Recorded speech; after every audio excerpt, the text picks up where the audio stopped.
İstəyirəm bu haqqında bir balaca məlumatı Jalə verirsin. Anası yox, Jalə verirsin. Hörmətli direktor Səadət Məmmədova, əziz şirkətlər, dəyərli müəllimlər, hörmətli valideynlər, hər birinizi salamlayıram. Xoş gəldiniz. İlk öncə məktəbimizin direktoru Səadət xanıma təşəkkür edirəm. Övladlarımız üçün yaratdığımız şərait, göstərdiyiniz diqqətə görə minnətdarım. Əziz şərəf müəlliməyə sonra təşəkkür etmək istəyirəm. Sizin rəhbərliyiniz, sevginiz və diqqətiniz bu məktəbi bizim üçün əsl ikinci hərfləri yox, eyni zamanda səbəbi olmalı, bir-birini sevməyi və paylaşmağı öyrənirsiniz.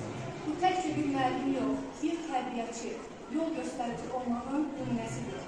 Bugünkü tədbirdə oğlum Uğur'un və sinif yoldaşlarının bir uğurunu, əlifba bayramını qeyd etmək bizim üçün böyük qürur və sevincdir. Əziz oğlum Uğur, sənin bugünkü adını bizim üçün böyük qürur məndədir. Əlifbanı öyrəndin, oxumağa başladın. Sənin həyat yolu ilk addımıdır. Arzu edirəm ki, bu yol nurla, elmlə, işıqla dolu olsun. Hər zaman oxumaqdan, öyrənməkdən zövq alır. Mən bir rəssamam. Rəsm çəkmək mənim sənətimin ruhu, daxili aləmin ifadəsidir. Rəsm çəkəndə mən dünyanı bir ayrıca gözəl görürəm. Çəkdiyim hər rəsmdə bir sevgi, bir ümid tapıram. Oğlum Uğur'un da rəsmlə məşğul olmasını, bu sənəti sevməsi mənim bir ayrı sevgimdir. Çünki onunla daxilində yaradıcı bir ürək böyüdür. Çünki Uğur'un əlifbanı öyrənməsi sadəcə oxumağı bacarması deyil. Bu onun həyat yolunu yazmağa, öz dünyasını yaratmasıdır.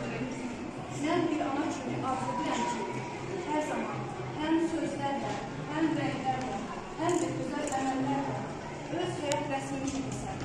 O rəsm sevgi ilə dolu olsun, işıqla, nurla bəzənsin.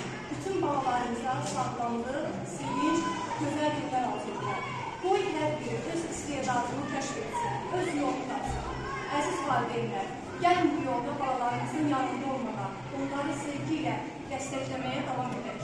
Çünki sevgi ilə yetişən hər bir uşaq gələcəyin parlaq işığıdır. Hər birinizə təşəkkür edirəm, çox sağ olun.